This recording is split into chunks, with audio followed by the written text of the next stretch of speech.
नमस्कार। आकाशवाणी से प्रस्तुत है समाचार संध्या।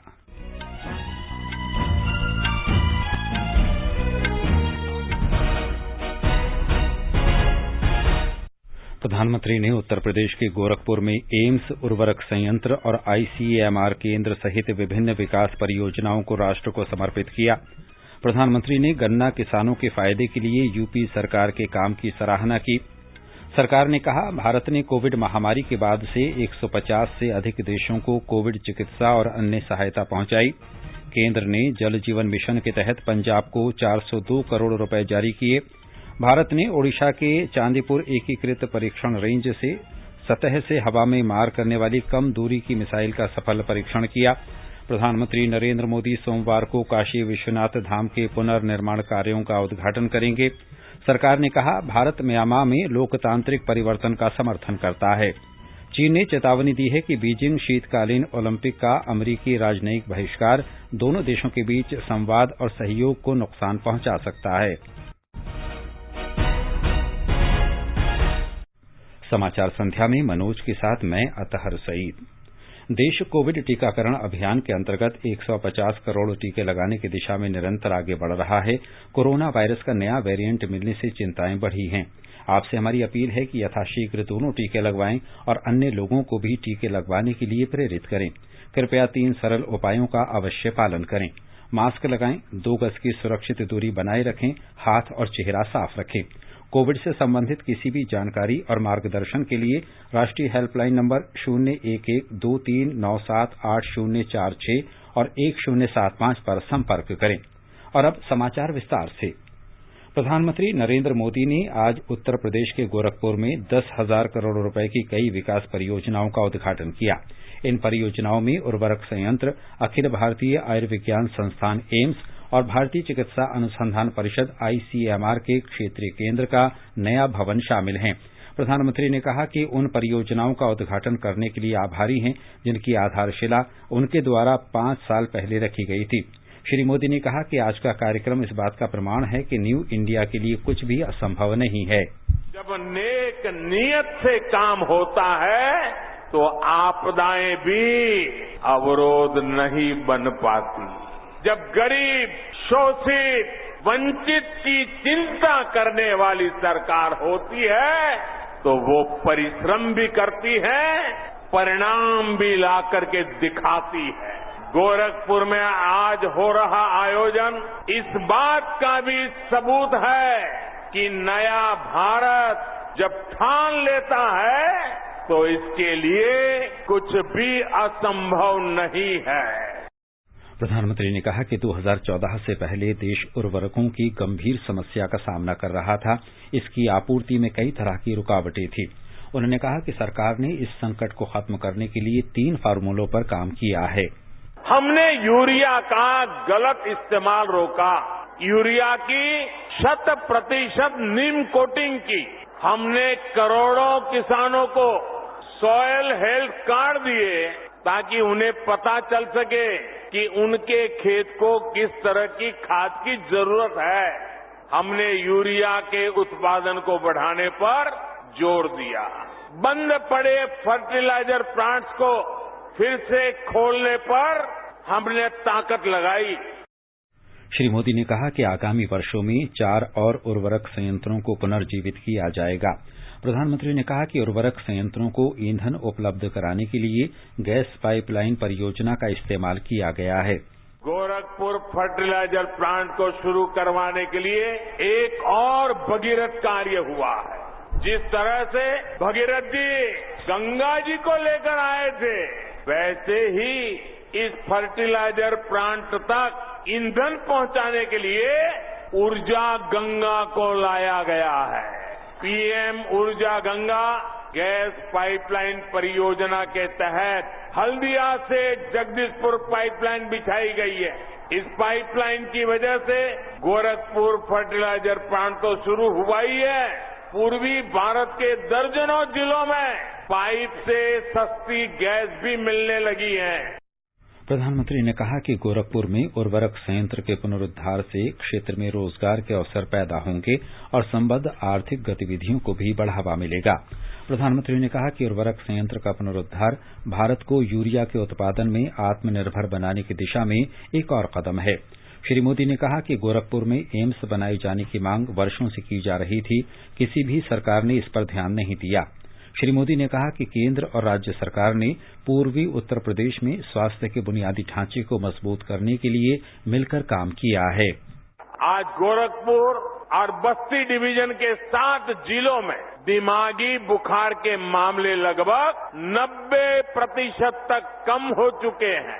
जो बच्चे बीमार होते भी हैं, उनमें से ज्यादा का जीवन बचा पाने में हमें सफलता मिल रही है। एम्स और आईसीएमआर रिसर्च सेंटर बनने से अब इंसेफ्लाइटिस से मुक्ति के अभियान को और मजबूती मिलेगी। श्री मोदी ने किसानों के लाभ के लिए लगातार काम करने और राज्य में कानून व्यवस्था की स्थिति में सुधार के लिए योगी आदित्यनाथ सरकार की सराहना की। प्रधानमंत्री ने यह भी कहा कि उत्तर प्रदेश में डबल इंजन वाली सरकार डबल स्पीड से काम करती है। प्रधानमंत्री ने कहा कि उत्तर प्रदेश सरकार ने पिछली सरकारों की तुलना में गन्ना किसानों को बकाया राशि का एक बड़ा हिस्सा चुकाया है। राज्य सरकार ने गन्ने का खरीद मूल्य बढ़ाकर 350 रुपये प्रति क्विंटल कर दिया है। मुख्यमंत्री योगी आदित्यनाथ ने कहा कि भाजपा सरकार ने 30 साल से बंद पड़े उर्वरक संयंत्र का उद्घाटन करके असंभव को संभव कर दिया है। उन्होंने कहा कि आज का कार्यक्रम मोदी है तो मुमकिन है कि नारे का प्रमाण है। ब्यौरा हमारे संवाददाता से। प्रधानमंत्री नरेंद्र मोदी ने आज जिन 2 बड़ी परियोजनाओं उर्वरक संयंत्र और एम्स का उद्घाटन किया, उनकी आधारशिला उन्होंने 2016 में रखी थी। ये दोनों परियोजनाएं 5 वर्ष के भीतर बनकर तैयार हैं। आईसीएमआर के क्षेत्रीय केंद्र की आधारशिला वर्ष 2018 में तत्कालीन केंद्रीय स्वास्थ्य मंत्री और मुख्यमंत्री योगी आदित्यनाथ ने रखी थी। इन तीनों परियोजनाओं को पूर्वांचल में बड़ा बदलाव लाने वाली परियोजनाओं के रूप में देखा जा रहा है। उर्वरक संयंत्र किसानों को पर्याप्त मात्रा में यूरिया की आपूर्ति कर उनकी आमदनी बढ़ाने में मदद करेगा। ये संयंत्र न केवल पूर्वांचल बल्कि पड़ोसी राज्य बिहार और अन्य राज्यों के किसानों की भी मदद करेगा। एम्स अपनी विश्व स्तरीय सुविधाओं के जरिए पूर्वी उत्तर प्रदेश में स्वास्थ्य के बुनियादी ढांचे को मजबूत करेगा। इस संस्थान के जरिए बिहार और तराई क्षेत्र की एक बड़ी आबादी को स्वास्थ्य सुविधाएं उपलब्ध होंगी। वहीं आईसीएमआर का क्षेत्रीय केंद्र अपनी उपयोगिता पहले ही साबित कर चुका है। इस केंद्र ने पूर्वांचल से जापानी एन्सेफेलाइटिस बीमारी को समाप्त करने में महत्वपूर्ण भूमिका निभाई है। बीआरडी मेडिकल कॉलेज गोरखपुर में अब नई इमारत में ये केंद्र अपनी पूरी क्षमता के साथ कार्य करेगा। आकाशवाणी समाचार के लिए गोरखपुर से आदित्य शुक्ला। भारत ने कोविड महामारी के बाद अब तक 150 से अधिक देशों को चिकित्सा और अन्य सहायता भेजी है। स्वास्थ्य राज्य मंत्री भारती पवार ने राज्यसभा में एक लिखित उत्तर में कहा कि वैक्सीन मैत्री कार्यक्रम के अंतर्गत भारत ने 94 देशों को 7 करोड़ 23 लाख से अधिक कोविड रोधी टीके उपलब्ध कराए। डॉक्टर पवार ने कहा कि कोविड की दूसरी लहर के दौरान भारत को 50 से अधिक देशों से उपकरण और चिकित्सा सामग्री प्राप्त हुई। राष्ट्रव्यापी टीकाकरण अभियान के अंतर्गत अब तक 128 करोड़ 78 लाख से अधिक कोविड रोधी टीके लगाए जा चुके हैं। वर्तमान में करीब 95,000 रोगियों का इलाज चल रहा है। ये संख्या 554 दिन में सबसे कम है। स्वस्थ होने की दर 98.36% हो गई है। कल 10,000 से अधिक लोग स्वस्थ हुए हैं। अब तक 3 करोड़ 40 लाख से अधिक लोग स्वस्थ हो चुके हैं। कल 6,822 नए मरीजों की पुष्टि हुई। आकाशवाणी का समाचार सेवा प्रभाग आज रात 9:15 बजे स्पॉटलाइट कार्यक्रम में कोरोना महामारी के खिलाफ भारत की लड़ाई में सरकार द्वारा किए गए उपायों पर विशेष वर्षांत कार्यक्रम प्रस्तुत करेगा। हमारे फोन इन कार्यक्रम में आज कोरोना वायरस से जुड़े प्रश्नों का उत्तर देने के लिए हमारे साथ नई दिल्ली स्थित एम्स के डॉक्टर नीरज निश्चल मौजूद रहेंगे। केंद्र सरकार ने पिछले 3 वर्ष में आयुष्मान भारत प्रधानमंत्री जन आरोग्य योजना के अंतर्गत राज्यों और केंद्र शासित प्रदेशों को करीब 7,400 करोड़ रुपए जारी किए हैं। प्रधानमंत्री नरेंद्र मोदी ने सितंबर 2018 में ये योजना शुरू की थी। विश्व के सबसे बड़े स्वास्थ्य कार्यक्रम के अंतर्गत प्रत्येक परिवार को प्रतिवर्ष 5 लाख रुपए का स्वास्थ्य बीमा प्रदान किया जाता है। इस योजना का लाभ 10 करोड़ 74 लाख गरीब और कमजोर परिवारों को प्रदान किया जा रहा है। स्वास्थ्य और परिवार कल्याण राज्य मंत्री डॉक्टर भारती पवार ने राज्यसभा में आज लिखित उत्तर में ये जानकारी दी। केंद्र ने जल जीवन मिशन के अंतर्गत पंजाब को 400 करोड़ रुपए से अधिक जारी किए हैं। वर्तमान वित्तीय वर्ष में राज्य के 8,69,000 परिवारों को नल जल कनेक्शन उपलब्ध कराने की योजना है और 1,656 करोड़ रुपए आवंटित किए गए हैं। ये वर्ष 2020-21 के लिए आवंटित निधि का लगभग 4 गुना है। राज्य में 34 लाख से अधिक ग्रामीण परिवार हैं, जिनमें से 31 लाख ग्रामीण परिवारों के पास नल जल कनेक्शन है। प्रधानमंत्री नरेंद्र मोदी ने 2024 तक हर ग्रामीण परिवार को नल से जलापूर्ति सुनिश्चित करने के लिए मिशन की शुरुआत की थी।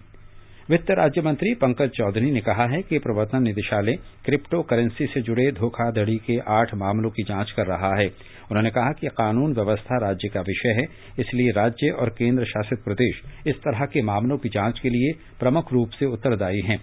राज्यसभा में लिखित उत्तर में उन्होंने कहा कि क्रिप्टो करेंसी और आधिकारिक डिजिटल मुद्रा विनियमन पर एक विधेयक संसद के शीतकालीन सत्र के दौरान लोकसभा में प्रस्तुत करने के लिए शामिल किया गया है। भारत ने आज ओडिशा के चांदीपुर में समेकित परीक्षण रेंज से कम दूरी की क्षमता की सतह से हवा में मारक क्षमता मिसाइल का सफलतापूर्वक परीक्षण किया। रक्षा अनुसंधान और विकास संगठन DRDO ने बताया कि बहुत कम ऊंचाई के इलेक्ट्रॉनिक लक्ष्य के खिलाफ एक वर्टिकल लॉन्चर से मिसाइल छोड़ी गई। नौसेना के जहाजों से भविष्य में छोड़े जाने वाली मिसाइल के लिए आवश्यक वर्टिकल लॉन्चर यूनिट के साथ नियंत्रक और सभी सशस्त्र नियंत्रण प्रणाली की समेकित प्रक्रियाओं को आज के प्रक्षेपण कार्यक्रम में शामिल किया गया। इस वर्ष 22 फरवरी को पहला परीक्षण किया गया था। रक्षा मंत्री राजनाथ सिंह ने DRDO, नौसेना और संबंधित उद्योग को सफल परीक्षण के लिए बधाई दी है। उन्होंने कहा कि इस प्रणाली से हवाई चुनौतियों के खिलाफ भारतीय नौसेना की रक्षा क्षमता में वृद्धि होगी। राष्ट्रपति रामनाथ कोविंद ने आज महाराष्ट्र में पुणे के लोहेगांव वायुसेना केंद्र का दौरा किया। राष्ट्रपति कोविंद वायुसेना केंद्र में आयोजित हवाई कर्तव्य कार्यक्रम में शामिल हुए और वायु सैनिकों से बातचीत की। फ्लाई पास्ट में कई लड़ाकू विमानों और हेलीकॉप्टरों ने भाग लिया। 17 जगुआर विमानों ने देश की आजादी के 75 वर्ष पूरे होने की झलक दिखाते हुए 75 अंकों की आकृति बनाई। राष्ट्रपति कल मुंबई में 22वें मिसाइल वेसल स्क्वाड्रन को राष्ट्रपति ध्वज प्रदान करेंगे और डाक विभाग के स्मारक टिकट को जारी करेंगे। प्रधानमंत्री नरेंद्र मोदी सोमवार को काशी विश्वनाथ धाम के पुनर्निर्माण कार्य का शुभारंभ करेंगे। भारतीय जनता पार्टी के महासचिव तरुण चुग ने कहा कि उत्तर प्रदेश के मुख्यमंत्री योगी आदित्यनाथ सहित धार्मिक नेता, संत और कलाकार कार्यक्रम में उपस्थित रहेंगे। अद्भुत बनाने के लिए कई कठिनाइयां आई हैं, लेकिन संकल्प था प्रधानमंत्री श्री नरेंद्र मोदी जी का। वो 13 दिसंबर को काशी विश्वनाथ धाम का लोकार्पण का कार्यक्रम प्रधानमंत्री श्री नरेंद्र मोदी जी के हाथों से काशी में होगा और उस कार्यक्रम में यूपी के मुख्यमंत्री योगी आदित्यनाथ जी और देश भर से लगभग 3000 अलग अलग मठों से, अलग अलग संस्थानों से धर्माचार्य, महात्मा, संत, महापुरुष, कलाकार, गणमाननीय उसमें शामिल होंगे। 13 दिसंबर से अगले वर्ष 14 जनवरी तक प्रतिदिन काशी में एक समारोह होगा। इस कार्यक्रम का देश के 51,000 स्थानों पर सीधा प्रसारण होगा। भाजपा संसदीय दल की आज बैठक हुई, जिसमें प्रधानमंत्री नरेंद्र मोदी सहित पार्टी के वरिष्ठ नेता शामिल हुए। संसदीय कार्य मंत्री प्रहलाद जोशी ने कहा कि प्रधानमंत्री ने पद्म पुरस्कार विजेताओं के साथ कार्यक्रम आयोजित करने को कहा है। राज्यसभा के 12 सदस्यों को सदन से निष्कासित किए जाने के सवाल पर श्री जोशी ने बताया कि उन्हें निलंबित किए जाने के बारे में स्पष्ट बता दिया गया है। उन्होंने कहा कि इन सदस्यों ने जो कुछ भी किया है वो रिकॉर्ड में दर्ज है। श्री जोशी ने कहा कि अगर ये निलंबित सदस्य अभी भी माफी मांग लेते हैं तो उनका निलंबन रद्द कर दिया जाएगा। उन्होंने बताया कि प्रधानमंत्री 14 दिसंबर को उत्तर प्रदेश के काशी में पार्टी के जिला और मंडल अध्यक्षों की एक बैठक आयोजित करेंगे।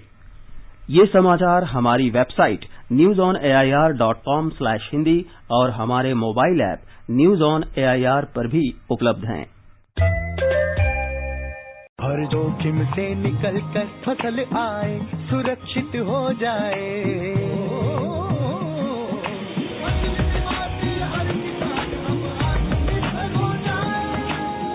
संकट के समय प्रधानमंत्री फसल बीमा योजना किसानों के लिए वरदान है। अब सूखा पड़े या बाढ़ आ जाए कोई डर नहीं, अब ओले पड़े या कीट पतंगे फसल खा जाए कोई फिक्र नहीं।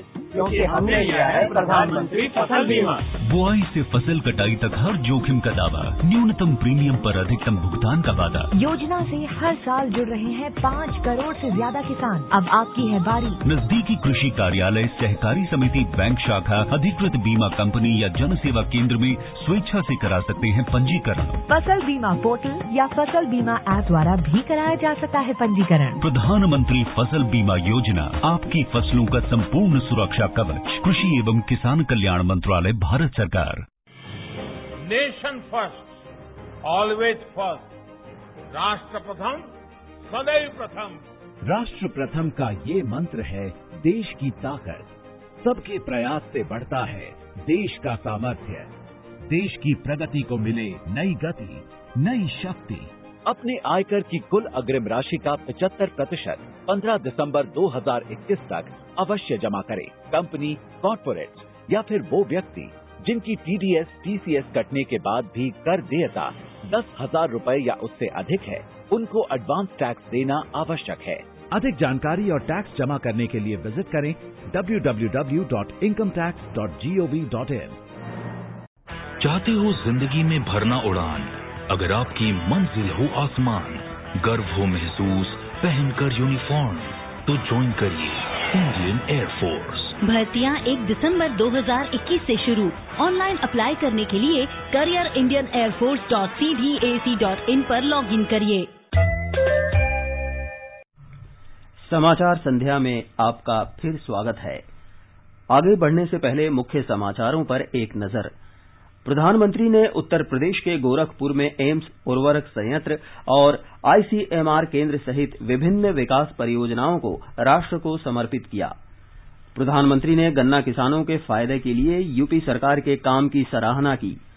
सरकार ने कहा, भारत ने कोविड महामारी के बाद से 150 से अधिक देशों को कोविड चिकित्सा और अन्य सहायता पहुंचाई।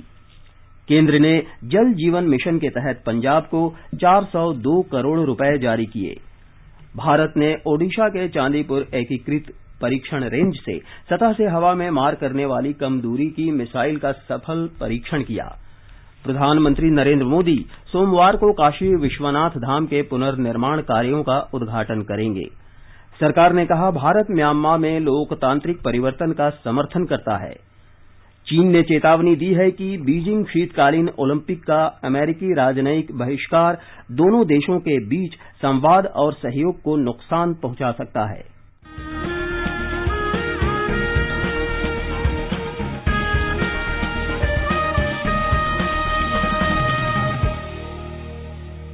स्वाधीनता संग्राम के वे निशान जो साक्षी हैं हमारे सेनानियों के संघर्ष और बलिदान के। आकाशवाणी समाचार ला रहा है विशेष श्रृंखला निशान। हर बुधवार को शाम 4:45 पर कार्यक्रम परिक्रमा में FM गोल्ड 100.1 मेगाहर्ट्ज पर।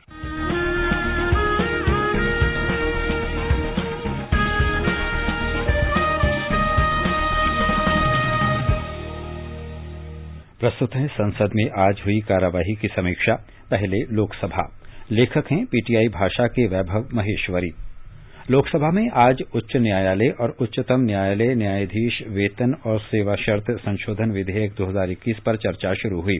विधेयक में स्पष्ट किया गया है कि उच्च एवं उच्चतम न्यायालय के न्यायाधीशों को पेंशन की अतिरिक्त मात्रा या परिवार पेंशन के लिए कोई हकदारी सदैव उस माह की पहली तारीख से होगी जब पेंशनभोगी या कुटुंब पेंशनभोगी निर्दिष्ट आयु पूरी कर लेता है। विधेयक के उद्देश्यों एवं कारणों में कहा गया है कि उच्च न्यायालय एवं उच्चतम न्यायालय वेतन एवं सेवा शर्त अधिनियम 2009 की धारा 17 खा एवं 16 खा में क्रमशः अंतः स्थापित किया गया था, जिसमें प्रत्येक सेवानिवृत्त न्यायाधीश या उनकी मृत्यु के पश्चात उसका कुटुंब उसमें निर्दिष्ट मान के अनुरूप पेंशन या कुटुंब पेंशन की अतिरिक्त मात्रा का हकदार होगा। इसी के अनुसार उच्च न्यायालय एवं उच्चतम न्यायालय के सेवानिवृत्त न्यायाधीशों की पेंशन की अतिरिक्त मात्रा को यथास्थिति 80 वर्ष, 85 वर्ष, 90 वर्ष और 100 वर्ष की आयु पूरी कर लेने पर मंजूर किया जा रहा है। विधेयक के उद्देश्यों एवं कारणों में कहा गया है कि पूर्वोत्तर अधिनियम की धारा 17 ख एवं 16 ख को अंतः स्थापित करने का विधायी आशय सेवानिवृत्त न्यायाधीश को उस मास की पहली तारीख से पेंशन की अतिरिक्त मात्रा का फायदा देना था जिसको वो मान के पहले स्तंभ में निर्दिष्ट आयु पूरी कर लेता है। विधेयक पर चर्चा की शुरुआत करते हुए कांग्रेस के शशि थरूर ने कहा कि सरकार को इस विधेयक के जरिए न्यायपालिका से जुड़े कुछ दूसरे मुद्दों का समाधान करना चाहिए था। उन्होंने कहा कि सरकार को उच्च न्यायालयों के न्यायाधीशों की सेवानिवृत्ति की आयु सीमा बढ़ाने और अदालतों में लंबित मामलों का निपटारा करने के उपायों पर ध्यान देना चाहिए। भाजपा की पीपी चौधरी ने देश में अखिल भारतीय न्यायिक सेवा शुरू किए जाने की मांग की। द्रमुक नेता दयानिधि मारन ने कहा कि उच्च न्यायपालिका में अनुसूचित जाति, अनुसूचित जनजाति और दूसरे वंचित तबकों से न्यायाधीशों की संख्या बहुत कम है, इस पर ध्यान दिया जाना चाहिए। तृणमूल कांग्रेस के कल्याण बनर्जी ने अदालतों में लंबित मामलों का मुद्दा उठाया और कहा कि इस पर विशेष ध्यान दिए जाने की जरूरत है। जनता दल यूनाइटेड के महाबली सिंह ने न्यायाधीशों की नियुक्ति की कोलेजियम व्यवस्था पर सवाल किया और कहा कि इसे बदला जाना चाहिए। बीजू जनता दल के पिनाकी मिश्रा ने इस विधेयक के कुछ प्रावधानों पर सवाल खड़े किए और कहा कि सरकार को इस बारे में पुनर्विचार करना चाहिए। उन्होंने कहा कि सरकार को राष्ट्रीय न्यायिक नियुक्ति आयोग विधेयक लाना चाहिए। लोकसभा में कांग्रेस के पूर्व अध्यक्ष राहुल गांधी ने केंद्र के 3 कृषि कानूनों के खिलाफ आंदोलन के दौरान जान गंवाने वाले किसानों के परिवारों के लिए मुआवजे की मांग उठाई। उन्होंने कहा कि इन किसानों को हक मिलना चाहिए और उनके परिवारों को मुआवजा मिलना चाहिए। सदन में शून्यकाल में भाजपा के 2 सदस्यों ने धर्मांतरण के बाद अनुसूचित जनजाति के लोगों को मिलने वाला आरक्षण का लाभ समाप्त करने की मांग शून्यकाल में उठाई। बीजेपी के एक सांसद ने देश में समान नागरिक संहिता लागू करने की मांग की। शून्यकाल में ही भाजपा के निशिकांत दुबे ने झारखंड में धर्मांतरण के विषय को उठाते हुए कहा कि प्रलोभन देकर लोगों का धर्म परिवर्तन कराने का चलन बढ़ता जा रहा है। उन्होंने सरकार से अनुरोध किया कि अनुच्छेद 342 को अनुच्छेद 341 के तरह ही लागू किया जाना चाहिए और धर्मांतरित होने वाले अनुसूचित जनजाति के लोगों का आरक्षण लाभ समाप्त किया जाना चाहिए, जिससे ये प्रवृत्ति रुकेगी। भाजपा के ही ढाल सिंह बिसेन ने मध्य प्रदेश में धर्मांतरण के मुद्दे को उठाते हुए कहा कि धर्मांतरण पर रोक लगनी चाहिए और धर्म बदलने वालों को आरक्षण का लाभ नहीं मिलना चाहिए। बीजेपी के भर्तृहरि महताब ने देश में समान नागरिक संहिता लागू करने की मांग करते हुए कहा कि संविधान तैयार करते समय ही इस संबंध में विचार किया गया था। तृणमूल कांग्रेस के सुदीप बंदोपाध्याय ने कुछ राज्यों में सीमा सुरक्षा बल बीएसएफ का अधिकार क्षेत्र बढ़ाए जाने की ओर इशारा करते हुए कहा कि इस आदेश को वापस लिया जाना चाहिए। भाजपा के संजय सेठ ने कहा कि भारत को इंडिया नहीं कहा जाना चाहिए क्योंकि ये देश की गौरवशाली संस्कृति का अपमान है। अब सुनिए राज्यसभा में हुई कार्यवाही की समीक्षा। लेखक हैं पीटीआई भाषा की मनीषा श्रीवास्तव। राज्यसभा में आज भी 12 सदस्यों के निलंबन के मुद्दे पर गतिरोध जारी रहा। सभापति एम वेंकैया नायडू ने आवश्यक दस्तावेज सदन के पटल पर रखवाए। इसके बाद उन्होंने बताया कि उन्हें विभिन्न मुद्दों पर नियम 267 के तहत कुछ नोटिस मिले हैं, जिन्हें उन्होंने स्वीकार नहीं किया। सभापति के इतना कहते ही विपक्षी सदस्यों ने निलंबित सदस्यों का निलंबन रद्द करने का मुद्दा उठाना चाहा। उनके हंगामे की शुरुआत होते ही श्री नायडू ने बैठक दोपहर तक के लिए स्थगित कर दी। उच्च सदन में आज शून्यकाल और प्रश्नकाल नहीं हो पाया। बैठक शुरू होने पर उपसभापति हरिवंश ने स्वास्थ्य मंत्री मनसुख मांडविया से सहायता प्राप्त जननीय प्रौद्योगिकी विनियमन विधेयक 2021 और सरोगेसी विनियमन विधेयक 2020 को चर्चा के लिए रखने को कहा। इसी दौरान विपक्षी सदस्यों ने आसन के समक्ष आकर हंगामा शुरू कर दिया। कांग्रेस के जयराम रमेश और तृणमूल कांग्रेस नेता डेरेक ओ ब्रायन ने भी सदस्यों के निलंबन का मुद्दा उठाने का प्रयास किया। उपसभापति ने कहा कि वो आज की कार्यसूची में सूचीबद्ध कार्य के अलावा अन्य मुद्दे उठाने की अनुमति नहीं दे सकते। श्री हरिवंश ने हंगामा कर रहे सदस्यों से विधेयकों पर चर्चा में भाग लेने की अपील की, लेकिन हंगामा थमते न देख उन्होंने 3 बजे तक बैठक स्थगित कर दी। बैठक फिर शुरू होने पर उपसभापति हरिवंश ने स्वास्थ्य मंत्री मनसुख मांडविया को विधेयक पर अपनी बात पूरी करने के लिए कहा। दोनों विधेयकों को लोकसभा की मंजूरी मिल चुकी है। श्री मांडविया ने कहा कि देश में कई क्लिनिक ऐसे चल रहे हैं जो कृत्रिम गर्भाधान IVF सहित सहायक प्रजनन तकनीक का उपयोग कर रहे हैं और ये विधेयक इनका नियमन करने के लिए लाया गया है। श्री मांडविया ने कहा कि सरोगेसी विनियमन विधेयक सरोगेट माताओं का शोषण रोकने के लिए लाया गया है। कोई भी महिला अपनी इच्छा से ही एक बार सरोगेट मां बन सकेगी। इसी बीच विपक्षी सदस्यों ने निलंबित सदस्यों का निलंबन रद्द करने की मांग को लेकर हंगामा शुरू कर दिया और आसन के समक्ष आकर नारे लगाने लगे। अभी आप संसद में हुई आज की कार्यवाही की समीक्षा सुन रहे थे। आजादी का अमृत महोत्सव के लिए सभी उपभोक्ताओं को शुभकामनाएं। हॉलमार्क सोने की शुद्धता सुनिश्चित करता है। हमेशा हॉलमार्क वाले सोने के आभूषण खरीदें। उपभोक्ता संबंधित किसी भी शिकायत के लिए कृपया राष्ट्रीय उपभोक्ता हेल्पलाइन के टोल फ्री नंबर 14404 पर संपर्क करें। उपभोक्ता मामले विभाग, भारत सरकार द्वारा जनहित में जारी। जागो ग्राहक जागो। भारत ने कहा है कि वो म्यांमार के एक न्यायालय द्वारा पूर्व स्टेट काउंसलर आंग सान सूची और अन्य के खिलाफ हाल के फैसलों से व्यथित है। विदेश मंत्रालय के प्रवक्ता अरिंदम बागची ने कहा कि एक पड़ोसी लोकतंत्र के नाते भारत म्यांमार में लोकतांत्रिक सत्ता हस्तांतरण का लगातार समर्थन करता है। उन्होंने कहा कि भारत कानून और लोकतांत्रिक प्रक्रिया के सम्मान में विश्वास रखता है। प्रवक्ता ने आशा व्यक्त की कि म्यांमार के भविष्य का ध्यान रखते हुए सभी पक्ष विचार विमर्श के मार्ग को बढ़ावा देने के प्रयास करेंगे। म्यांमार की एक अदालत ने सोमवार को पूर्व स्टेट काउंसलर आंग सान सूची और पूर्व राष्ट्रपति विन मिंट को सेना के खिलाफ हिंसा भड़काने और देश के स्वाभाविक आपदा कानूनों को तोड़ने के आरोप में 4 साल की सजा सुनाई थी। चीन ने बीजिंग शीतकालीन ओलंपिक खेलों का अमेरिका के राजनयिक बहिष्कार का दोनों देशों के बीच वार्ता और सहयोग पर असर पड़ने की चेतावनी दी है। चीन ने कहा कि खेलों को राजनीति से दूर रखना चाहिए। अमेरिका के राष्ट्रपति और चीन के राष्ट्रपति शी चिनफिंग के बीच आपसी संबंधों में तनाव दूर करने के प्रयासों के लिए वर्चुअल माध्यम से हुई बातचीत के कुछ ही सप्ताह बाद अमेरिका ने बहिष्कार की घोषणा की है। व्हाइट हाउस ने कल अमेरिकी अधिकारियों द्वारा 2022 बीजिंग शीतकालीन ओलंपिक खेलों के बहिष्कार की घोषणा की थी। ये बहिष्कार शिनचियांग में चीन के मानवाधिकार हनन और अत्याचार के कारण किया गया है। हालांकि अमेरिकी खिलाड़ी इन खेलों में भाग लेने के लिए बीजिंग जा सकते हैं। शीतकालीन ओलंपिक अगले वर्ष 4 फरवरी से शुरू होंगे। सूचना और प्रसारण मंत्री अनुराग सिंह ठाकुर ने आज लोकसभा में बताया कि प्रसार भारती देश में किसी भी आकाशवाणी केंद्र को बंद नहीं करेगा। लोकसभा में एक लिखित उत्तर में श्री ठाकुर ने कहा कि देश भर में आकाशवाणी के 500 प्रसारण केंद्र हैं। उन्होंने बताया कि डीटीएच और इंटरनेट स्ट्रीमिंग के माध्यम से एफएम, सैटेलाइट रेडियो जैसी वैकल्पिक प्रसारण तकनीकों को समय समय पर चरणबद्ध किया जाता है। उन्होंने बताया कि बेंगलुरु में आकाशवाणी का एक एफएम केंद्र बंद नहीं किया जा रहा है। राष्ट्रीय महिला आयोग ने राजनीति में महिलाओं के लिए अखिल भारतीय क्षमता निर्माण कार्यक्रम शी इज चेंज मेकर का शुभारंभ किया है।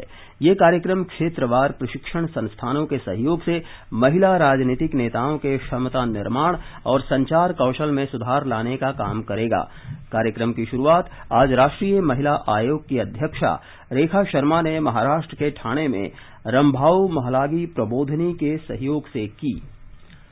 सशस्त्र सेना झंडा दिवस आज देश भर में मनाया जा रहा है।